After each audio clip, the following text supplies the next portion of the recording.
Welcome to Pax Britannica. Season 2, Episode 49. Unfortunate Madness.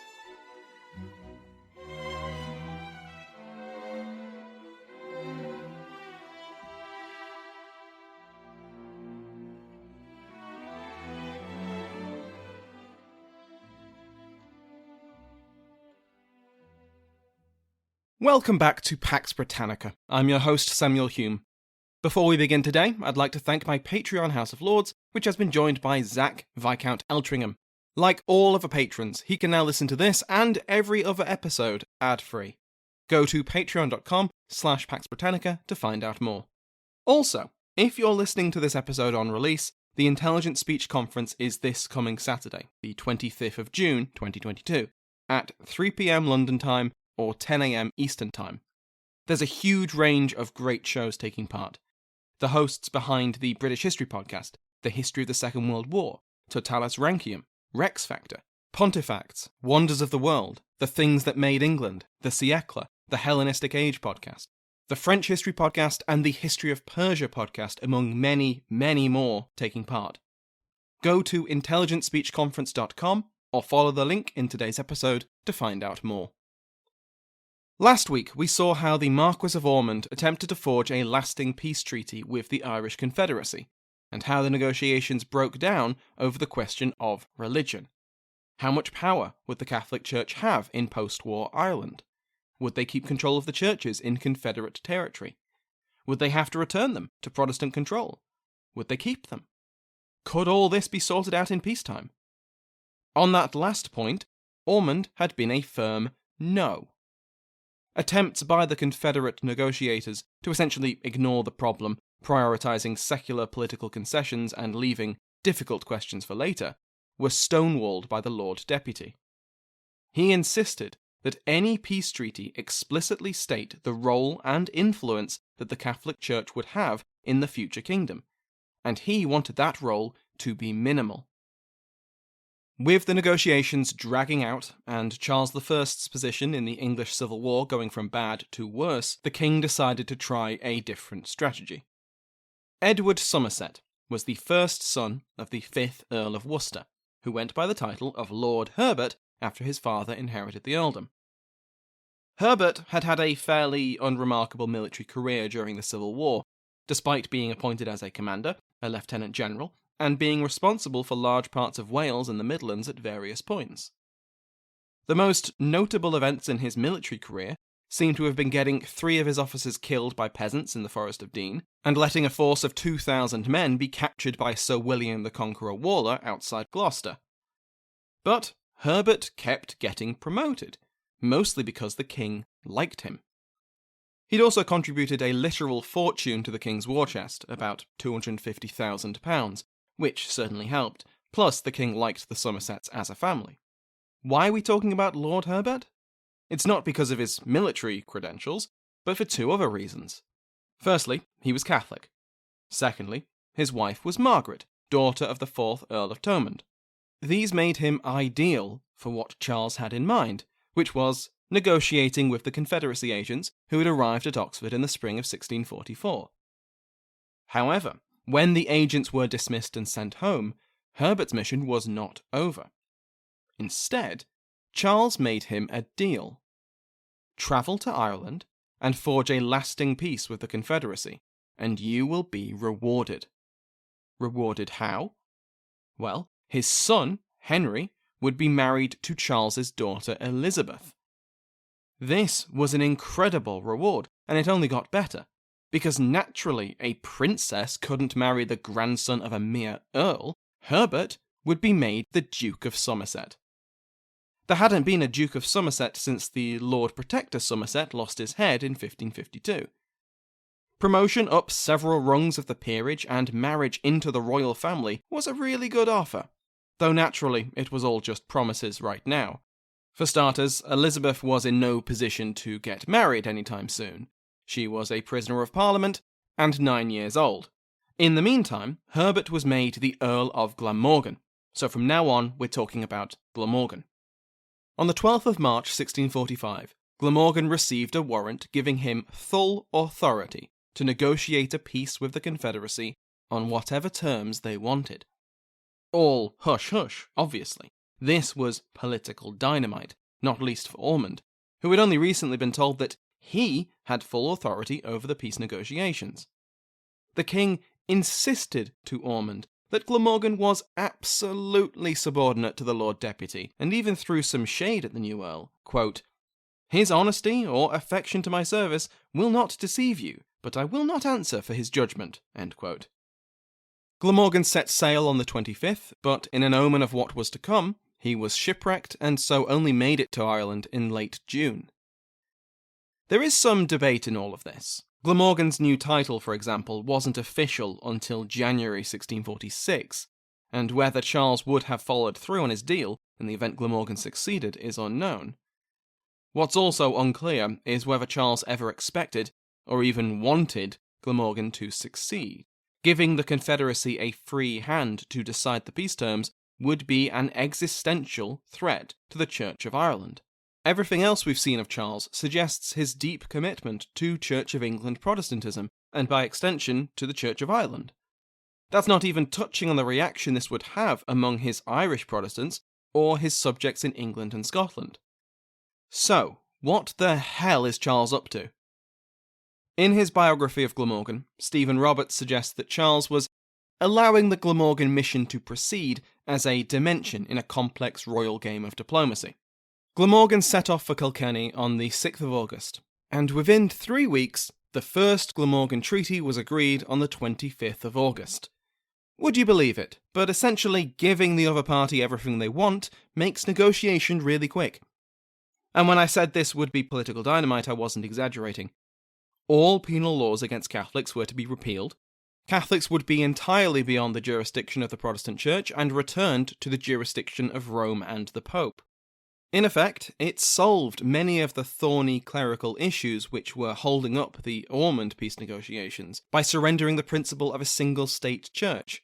This is exactly what the Irish Catholic hierarchy wanted. Restoration and security of church property, and therefore the resources and infrastructure to operate in the kingdom, and freedom from the state church jurisdiction. In a sense, it was an Irish Treaty of Nantes. In return, 10,000 Catholic soldiers would be raised and placed under Glamorgan's command to fight anywhere in the three kingdoms. Glamorgan insisted that the treaty had to remain secret, to resolve the politically unacceptable problems in the shadows, and allowing Ormond's public treaty to answer for the secular issues. Secrecy was key. So we have this bizarre situation where Ormond probably knew what Glamorgan was up to, but had to pretend he didn't. It's possible that Ormond had nothing but suspicions, based on how the king kept insisting to Ormond that he had his sovereign's full and exclusive support, and how Glamorgan kept his correspondence with the Lord Deputy nice and vague. But Siochrú makes the convincing argument that Ormond must have known something. The treaty was meant to be secret, but we see a sudden and dramatic shift in opinion within the General Assembly towards a peace with Ormond. This suggests that even if the treaty wasn't shown to the Assembly, they knew it existed, and they had a very good idea of what was in it, and so they were happy that it resolved their primary objections to an Ormond peace. And this is a lot of people to keep quiet, and many of them were in contact with Dublin and with Ormond.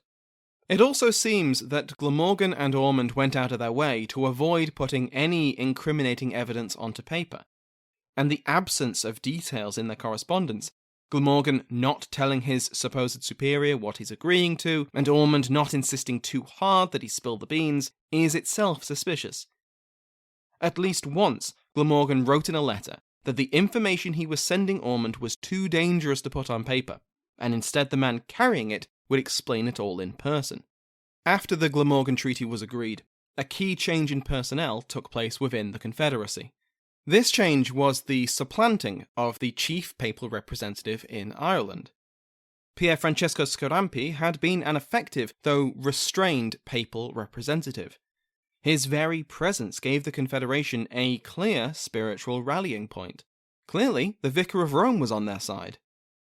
But Scarampi led the Irish clergy through advice and persuasion, and, as happened over the First Glamorgan Treaty, he was overruled by native Irish concerns. His position, which was backed up by Rome, was that keeping these terms a secret was insulting to the papacy and to Catholicism, and that it would effectively divide the Confederacy's secular and clerical wings. If a public peace with Ormond satisfied their secular demands, but their clerical demands were kept secret, the king could effectively ignore the Glamorgan Treaty by denying its legitimacy. And if the secular Confederates had been appeased, they might not join the bishops in demanding the Glamorgan terms were fulfilled. And perhaps Scarampi had realised Charles's intention behind the Glamorgan mission. But Scarampi's opposition to the treaty was muted. The Irish bishops who were deliberating over the terms agreed to them by a majority of 1. Scarampi explained his position best when writing back to Rome, but when actually trying to convince the Irish bishops, he was much more passive. The bishops obviously asked his opinion. He was the representative of the Pope, and Scarampi gave his opinion. But first he made clear that they were obviously eminently qualified to make their own decisions. They didn't need his opinion, but if they wanted it, he didn't like the Glamorgan Treaty. And anyway, he had not been given instructions to approve 2 separate treaties which divided secular and spiritual concerns, and so he couldn't approve of the Glamorgan Treaty anyway. This kind of passive-aggressive approach didn't work, however, and the bishops ignored his advice. As Tádraig O'Hanrachain puts it, quote, Scarampi was a shy man who, as he grew older, became steadily more and more averse to wielding authority. His cautious demeanour was thus probably a factor in the willingness of the Irish bishops to ignore his advice. End quote. The one concession the bishops appear to have made was in forcing Glamorgan to accept the involvement of the Confederate Committee of Treaty, who signed the treaty alongside the bishops. Now the treaty was marginally more legitimate, though its secrecy was still a concern. The death of Urban VIII and the controversial election of his successor, Innocent X, had ramifications in Ireland. The papal election had been deeply contested between factions supported by the French and by the Spanish. And so, partly to emphasise his authority, Innocent dispatched a new support package for the beleaguered Catholics of Ireland. The newly appointed papal nuncio, the Archbishop of Fermo, Giovanni Battista Rinuccini, with a very big bag of money. Scarampi would remain in Ireland for a few more years, against his wishes, it has to be said, but from this point on, Rinuccini would be the font of papal support. Rinuccini's journey to Ireland was also part of Innocent's campaign to establish himself. Since the French had opposed his election, the nuncio stopped in Paris for a few months. Cardinal Mazarin, who had taken Cardinal Richelieu's place as the paramount statesman of France after the latter had died, was leading the regency government of the future Sun King Louis XIV. Mazarin had led the opposition to Innocent's election, but he could hardly reject the visit of a papal nuncio. Yet his 4-month stay in Paris didn't really help, and Rinuccini moved on. He arrived in Limerick on the 12th of November 1645, and set about making his mark on Irish history. Rinuccini was not Scarampi. He was clever, competent, and a shrewd diplomat, completely at ease wielding the papal authority he had been granted. It also helped that he'd come with the financial support of the Pope. He was prepared to assert his influence over not just the Irish clergy, but the Confederacy as a whole. He split his financial support mostly between Thomas Preston, commander of Leinster, and Owen Roe O'Neill, commander in Ulster. Soon after he arrived, it was, quote, no sooner known that promotions passed at Rome by his recommendation, but all the water ran by his channel, all pulpits spoke his sense, and all the observance formerly paid to the orders of the council were transferred to his direction. End quote. This quote from the Confederate lawyer Richard Bellings makes Rinuccini sound like some kind of puppet master, who swept in with all the prestige of the papacy, bent the Catholic hierarchy to his will, and through this had an iron grip on secular Confederate politics. But while he was incredibly influential, O'Hanrachain makes the valid point that positioning himself at the centre of clerical politics was a double-edged sword.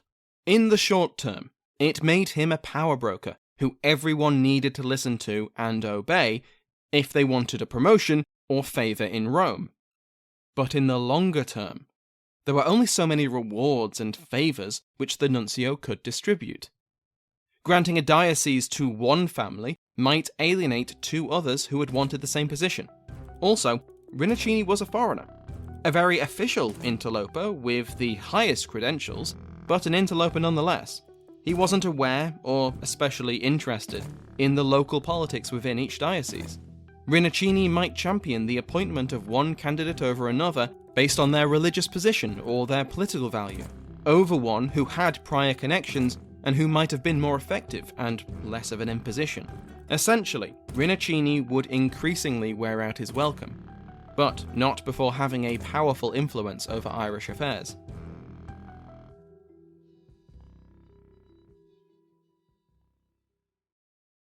When Rinuccini met Glamorgan, he was not impressed by the previous treaty, and he demanded further concessions, which the Earl agreed.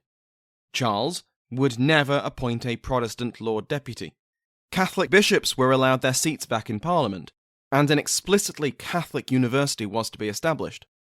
In return, Glamorgan was promised 3,000 men for him to lead immediately, with the stated goal of relieving the siege of Chester. But Rinuccini still didn't like this second Glamorgan treaty, and he arranged for 6 bishops and 2 archbishops to sign a document which rejected any peace which separated religious and secular conditions. This is one of the stark contrasts between Scarampi and Rinuccini, because many of these bishops now rejecting the Glamorgan treaty had accepted it just a few months before. O'Hanrachain points out that this was before Glamorgan's credibility was mortally wounded, and so he considers the nuncio's influence as the key element to this reversal. Now, I just mentioned that Glamorgan's credibility would be wounded. Well, the political dynamite that was the secret treaty duly exploded in everyone's face once the secret treaty stopped being so secret. In October 1645, the Catholic Archbishop of Tuam was killed in a skirmish between his men and a force of Covenanters, and in his baggage was a copy of the first Glamorgan Treaty. The Scots read it, were horrified, and sent it on to Dublin, Edinburgh, and London. The news reached Dublin shortly after the Earl of Glamorgan.